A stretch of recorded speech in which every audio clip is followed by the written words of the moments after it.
একমাত্র আল্লাহর জন্য আমরা ইবাদত করব। আমার আল্লাহ বলতেছেন ওয়াবুদু রাব্বাকুম, তোমরা তোমাদের রবের ইবাদত করো। কে বলতেছেন?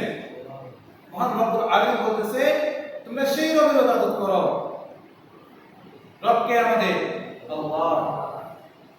আল্লাহ হচ্ছে আমাদের রব, আল্লাহ হচ্ছে আমাদের মালিক, আল্লাহ হচ্ছে আমাদের খোদা, আল্লাহ হচ্ছে আমাদের পরওয়ারদিগারে আলম। উনি ছাড়া আমরা দ্বিতীয় খোদা, আমাদের কোনো দ্বিতীয় খোদা নাই। আমাদের খোদা হচ্ছে একমাত্র লা ইলাহা ইল্লাল্লাহ। এরপর ওনার মহব্বতের সঙ্গে হচ্ছে মুহাম্মদুর রাসূলুল্লাহ সাল্লাল্লাহু আলাইহি ওয়াসাল্লাম। ওনার পাশে যিনাকে রেখেছে, ওনার মহব্বতের পরে আল্লাহ আমাদেরকে সৃষ্টি করেছেন। সুবহানাল্লাহ।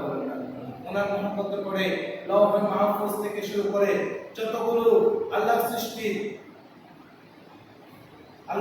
যতগুলো রয়েছে সবগুলো সৃষ্টি করেছেন তার মহব্বতের পরে একমাত্র হযরত মুহাম্মদ মুস্তাফা সাল্লাল্লাহু আলাইহি ওয়াসাল্লাম মহব্বতের পরে। এবার আসুন, আমার আল্লাহ বলতেছেন ওয়াবুদু রাব্বাকুম, তোমরা ইবাদত করো।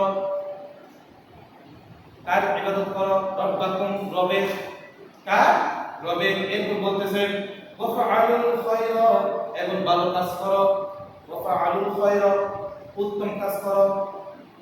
খায়রা মানে উত্তম, খায়রা মানে উত্তম। উত্তম কাজ করো তথা ভালো কাজ করো। সেটা কে নির্দেশ দিচ্ছেন আমাদেরকে?